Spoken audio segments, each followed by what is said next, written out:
This is Cynthia Horner from Right On Digital, and I am here with Kelly Perine, and he is going to talk to us about a lot of different subjects. And we're going to start off with his new film that is on Amazon, and it is called Manipulated. So, Kelly, welcome to the Right On Digital platform, and tell us about this new film. Well, I just want to start by saying thank you, Right On Digital platform, for tuning in, viewing in. I don't know how this is going to be screened, but I have nothing but love for the fact that everybody is viewing and tuned in.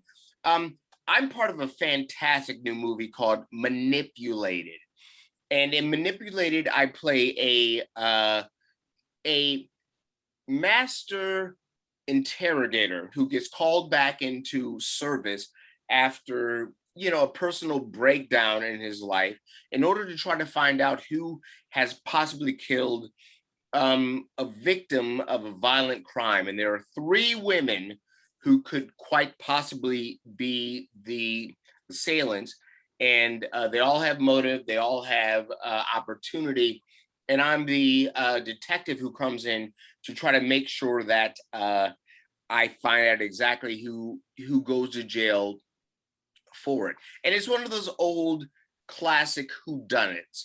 It's one of those where you have to watch the movie from beginning to end, and the pieces are put together.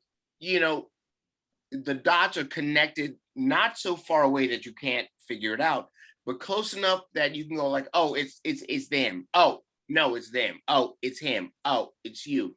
And so it was one of those classic, whodunits, and I felt blessed to be able to be the person that kind of shepherded folks through the storytelling. At some point, you might think it's me, and it may be. That is funny. I'm going to tell a couple of jokes now myself, now that Please. you've gotten me in the mood. Now, did you used to like to watch whodunit movies when you were younger? Like those Agatha Christie's, like 10 Little Indians and all those films? I loved those. And you know what? I'm a problem solver. To this day, people know me. They will tell you every day I kind of do.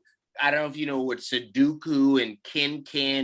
They're like mind puzzles. I like to do all that. I also grew up, reading the Encyclopedia Brown books, where a young kid would go around and try to figure out what was going on. And so I loved that. I loved problem solving. I grew up. My father was a professor at Penn State. My mother was a chemical engineer. So, the brain work in my house was going on. My mom and dad were talking. I'm like, I just want to go play. But they left me with a love of exploration, a love of problem solving. And so I love mysteries. I love those things. I love whodunit. I love sitting, people can't go to movies with me for those type of things, because the people next to me are like, it's him. That he did it. Then 4 seconds later, it's her. Put her. And then 4 seconds later, I'm like, I don't know. Put them all in jail. I did it. So the fact that I could be part of something like that, I felt really, really, really blessed to be able to do. Wow, that is so great. And it's interesting, you're talking about your parents and how through your parents you explored literature and just higher learning. And that's something we don't always hear about. So can you talk about how wonderful it was to have a household where education was stressed and that kind of thing? Because like I said, we don't always hear those stories. That's my story, but that's not everybody else's story. Please let me talk about it. I grew up in State College, Pennsylvania. My dad was a professor at Penn State. My father was a professor. He was the first Black person. He was the first lead of a thing called Upward Bound, which took African Americans from around the Pennsylvania area. They brought them to Penn State University, to show them that they could get an education and that higher education was available to them. My mother was the first in her family, I believe, to graduate from college. She became a chemical engineer, and that's where she met my father. My sister was a Fulbright scholar. I went to undergraduate school at Pomona College, where I got a film studies degree. I then went on to the University of California, Irvine, where I got a master's in drama. So if anybody tries to tell you that Black people, all of us are from the hood, we're from the ghetto, we're trying to do, no, there is a generation, 2 generations, 3 generations of highly educated Black people who need to go out there and explain, the HBCUs, all these colleges, all the major universities. There are Black people that have graduated from them that are highly educated, and they are in your communities right now. And so the fact that sometimes our representation is seen as we're only from the ghetto, we're only from this, we're only from the hood. No, there have been people that have taken the mantle from those that have fought for civil rights and have run with it. I believe that I am a beneficiary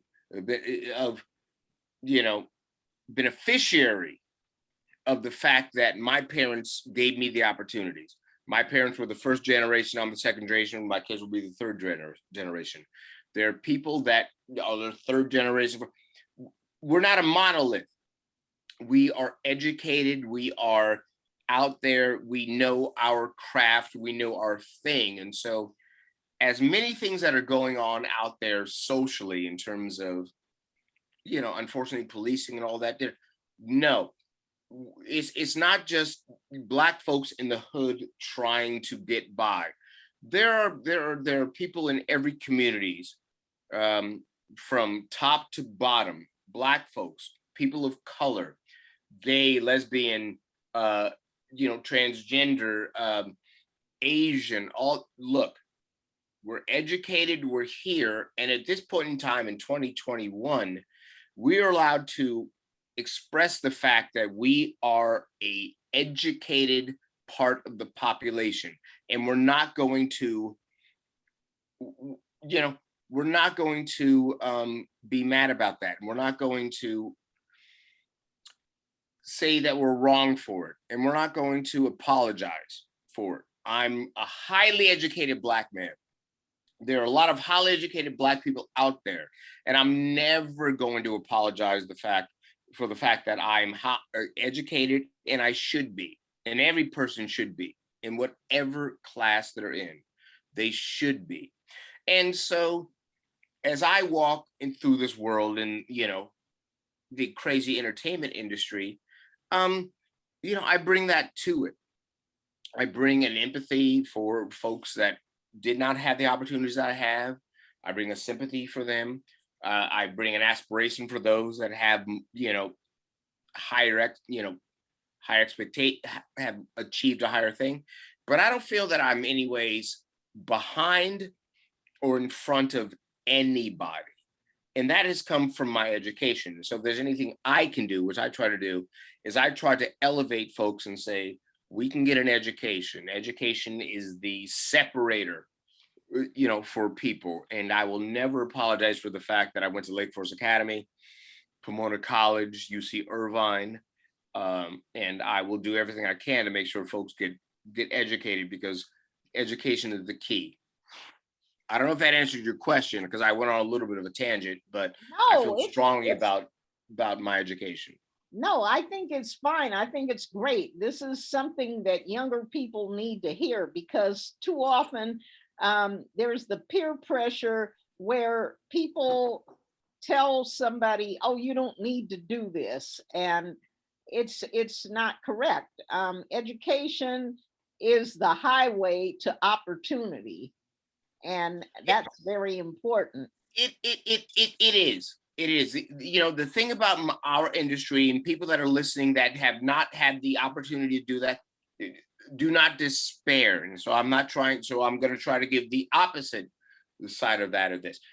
Our industry, the entertainment industry, is one wherein you don't need any credentials in order to call yourself a writer, producer, actor, director, any of those things. All right, fine, we can just jump right into it. But I do believe that you have to be good. You have to be good at it. So I don't care if you've gone through the educational system or if you've come to Hollywood, or if you've done plays and your thing, or you do, just get good. There's a thing in Hollywood that says, hey, you have to, fake it till you make it. And part of my thing is I understand the philosophy. Part of me goes, just get good, so you don't have to fake it. There's no reason why you have to be a star or supposed to be good at 18 years old. Get more training, get more life experience. You're not supposed to be amazing at 21. You're young. You have years. Take your time. Whatever pressure out there for people that think they need to succeed at 17, 18, 19, you don't.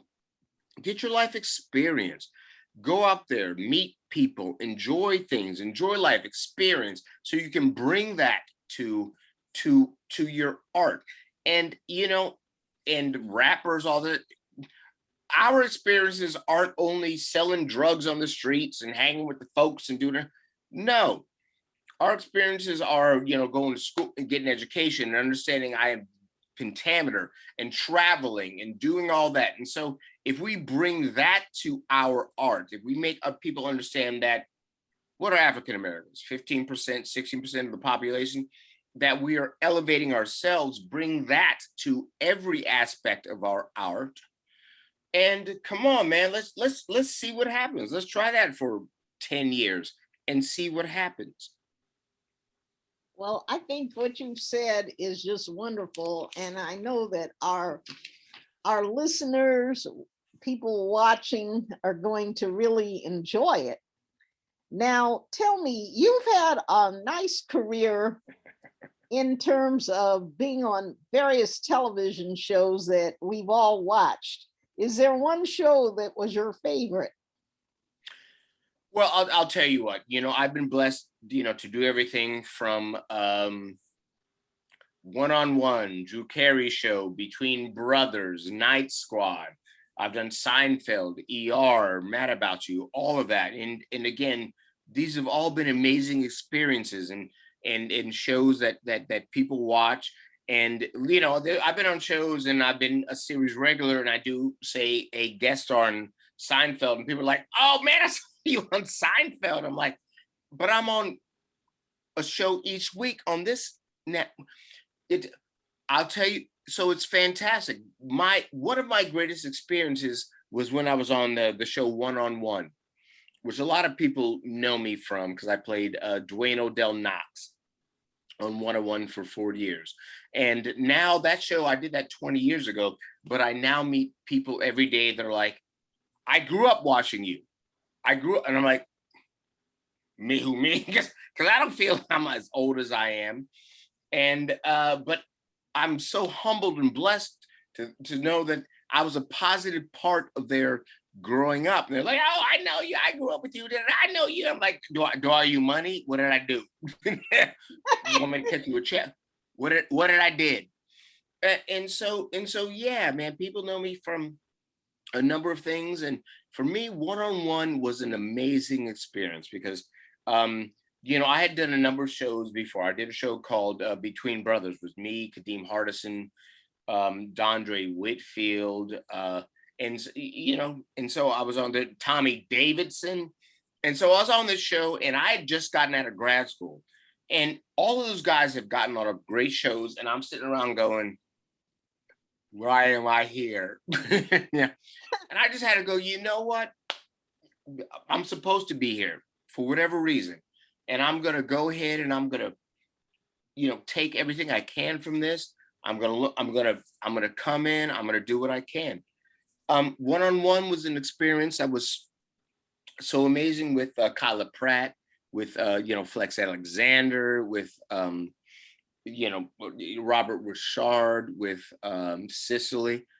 Fantastic. And so that was where I felt like a family, where I could just come to work every day and just do my job and play and have fun and make choices and so, man, it's so amazing. I feel blessed, but I also feel, and I want to keep stressing this, that it's not by accident. I worked hard, and I think everybody out there listening, if they want to pursue a career in the arts, you have to go after it, man.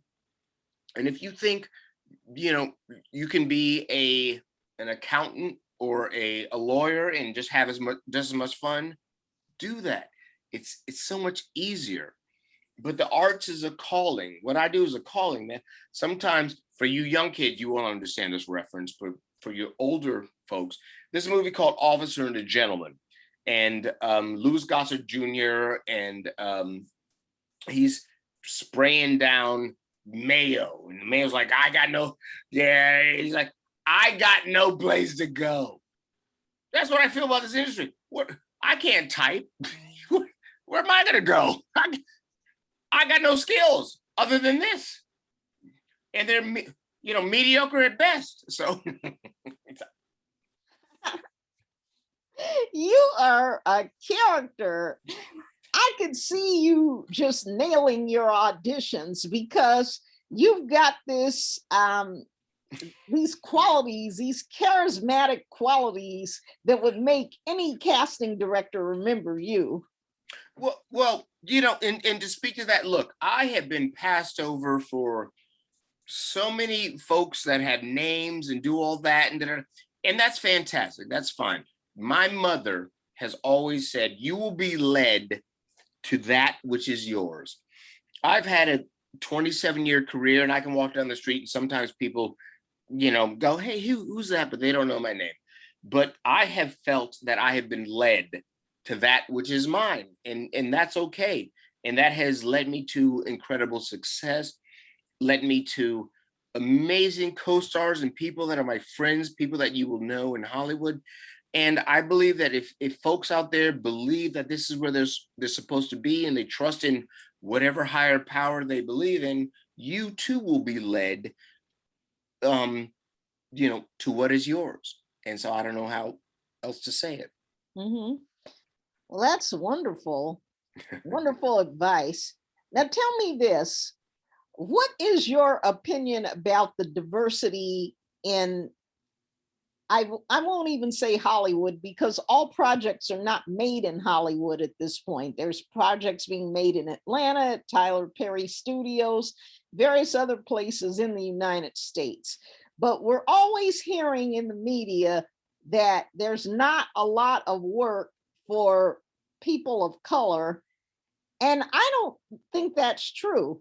When I first started Right On, there were very few opportunities. You had Good Times, What's Happening, they'd cancel one show, then they'd bring one other new Black show, and then that would get canceled, and then they'd bring another. But we have so many networks. We don't just have the big three anymore. We've got a lot of cable shows and all of that. So would you say that there's more opportunities at this point for people of color? Well, the short answer is yes, because there are more platforms. I would then say this: are there more opportunities for women writers, women writer producers, women directors, women actors? Are there more opportunities for the LGBTQ community? Are there more opportunities for Asian Americans? Are there more opportunity for Muslim Americans, or more for whatever subculture or subgroup you put them into? I am actually, and I will put this out to whoever is a show producer, showrunner, whoever wants to work with me on something. I have a show idea that I have about the fact that the representation on TV is a show that I called the Census Show, has to do with the statistical representation of where we're at in society. So if African Americans are 15% of representation, we're 50% of the population, should we deserve to get more than 50% of the 15% of the population? If women are 52% of the population, should they get 52% of the roles? Maybe so. And this is a concept that I'm working with. And anybody steals it, cool, I'll sue you. If you want to work with me, call me. But the question of representation again has to do, I believe, with statistics. No one deserves more than they deserve. If we're, as African Americans, say 20%, how many shows should we have? 90%, 50%? I don't know. If there's Asian Americans are 20%, give them 20% of the roles. I don't know. Everybody believes, except for white men, that they are underrepresented, and white men don't want to lose their representation. So I don't know the answer. I'm not a sociologist, psychologist, physiologist. I don't know what the answer is. Everybody believes that they're coming from a position of lack. There's not enough of us. There's not enough of me. There's not enough of. How do you answer that question? I don't know. And even when you do it statistically, people will be like, well, those statistics are lying. The census just came out, and different states got appropriated different amount of things. And people are going to go batshit crazy and say they shouldn't, they shouldn't, they shouldn't. There's no way to make it equal until everybody feels heard, till everybody feels empowered, till everybody can deal with the police the same way, until everybody can walk into the store and not be followed around, until everybody says that my truth, my vision, my story is of worth. And until we get to that point, I don't care what statistics you give us. I don't care if we say we're underrepresented.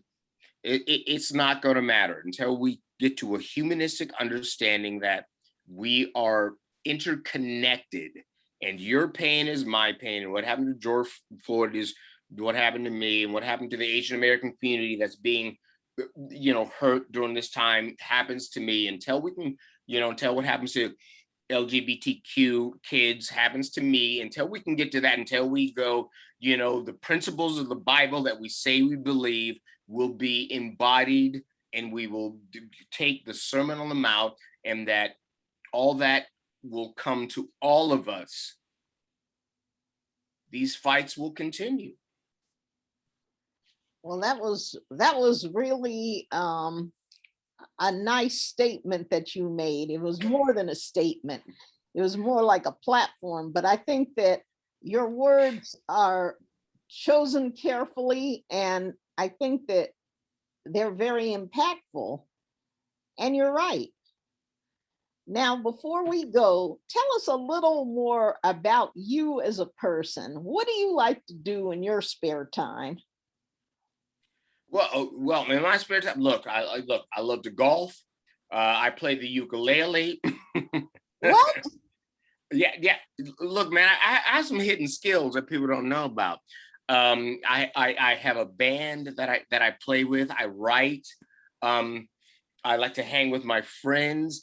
I don't think I'm any different than I don't have any super hidden talents. Like on Fridays, I I host a shadow government that is trying to overthrow Gavin Newsom. I don't have anything like that necessarily, but I get my nutrients off of what it is I do. I love to create. I love to. You know what? I love when my friends. I have so many talented friends from Pomona College, from Irvine, from all that. That I'm trying to garner their stories and lift them up. The activities that everybody else has, golf. I love to play poker. I love to go Vegas. I love the strip clubs. What did I say that? Did I say that? I do all that, but my greatest joy is to find my talented friends and lift them up. Not just because I want to lift them up, but because I need a job. I need a job. This pandemic is on me. It's on me. So if one of them gets a job, I'm gonna. But man, I can't lie to you. I love what I do, man. if I thought I could make a living doing anything else, or I had any other calling, I'd do it.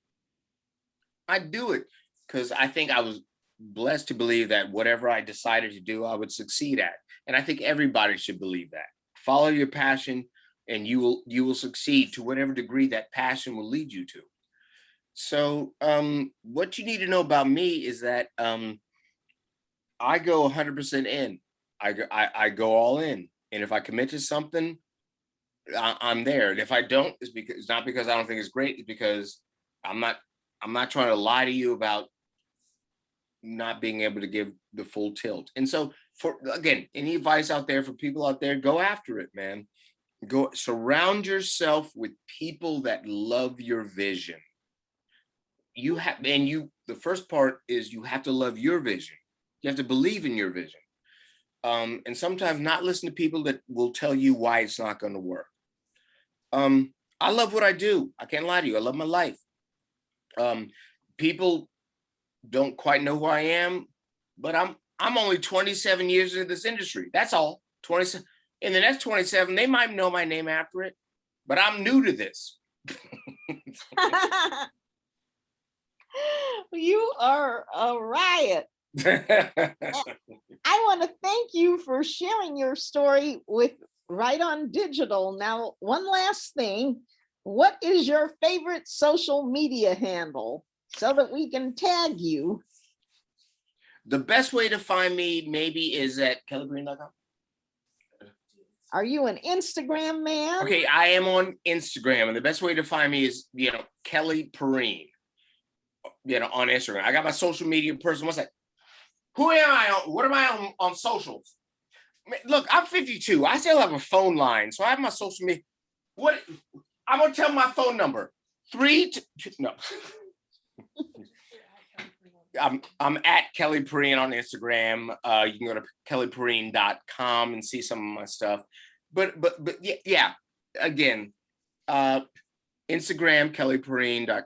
Kelly Perine. Instagram kellyperine.com.